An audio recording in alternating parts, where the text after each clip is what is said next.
28 septembre 1958, après des mois de campagne électorale, les citoyens français se rendent massivement dans leurs bureaux de vote. En métropole et dans les colonies françaises, ils sont invités à adopter ou à rejeter la nouvelle constitution. La victoire des partisans du oui est écrasante.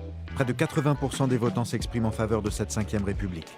Des résultats qui témoignent de la volonté des Français d'en finir avec un régime à bout de souffle et avec une guerre qui s'enlise en Algérie.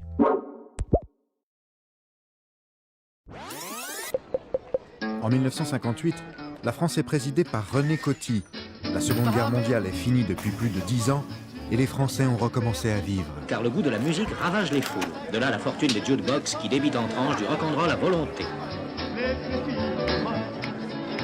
Pourtant, la 4e République, qui a à peine 12 ans, agonise. Son régime politique est instable.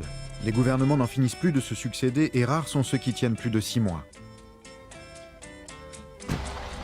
Affaiblie, la France perd peu à peu son empire colonial. Après l'Indochine, le Maroc et la Tunisie, c'est l'Algérie qui revendique son indépendance. Depuis 4 ans, une guerre oppose les indépendantistes du FLN aux autorités françaises. Une guerre qui ne porte pas son nom, où tout semble permis, même la torture. Le 13 mai à Alger, un rassemblement en hommage aux 3 Français fusillés par le FLN tourne à l'émeute. L'investiture du nouveau président du Conseil, Pierre Pflimlin, inquiète.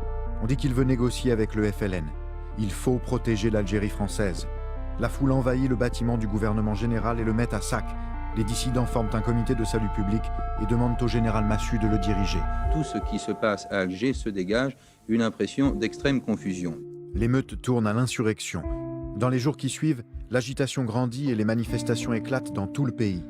Le 15 mai, le général Salan s'exprime depuis le balcon du Forum d'Alger. Il prononce le nom que la foule attendait. Il appelle le général de Gaulle, le héros de la France libre, à revenir au pouvoir pour reprendre les choses en main. Depuis 12 ans, le général de Gaulle s'est retiré de la vie politique en profond désaccord avec les institutions de la 4e République. À l'appel du général Salan, il sort de son silence et se déclare prêt à assumer les pouvoirs de la République. Quelques jours plus tard, il précise ses propos. Il ne prendra pas le pouvoir autrement qu'en toute légalité. Le moment m'a semblé venu où il pourrait m'être possible d'être utile, encore une fois, directement, à la France.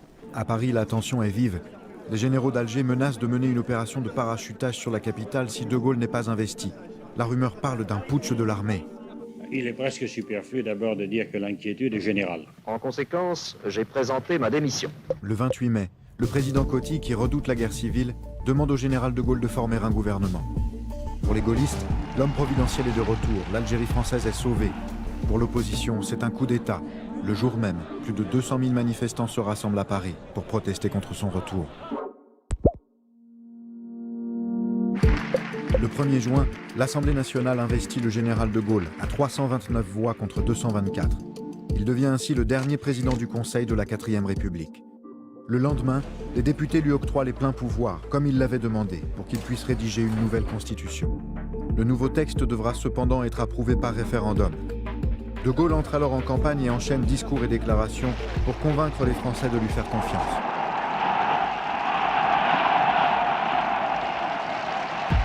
Au nom de la France, je vous demande de répondre oui. Moi, je vais être amené à voter non. 12 ans après le discours de Bayeux, dans lequel il présentait déjà sa vision des institutions, la 5e République voit le jour. Une république dont il sera élu le premier président le 21 décembre 1958.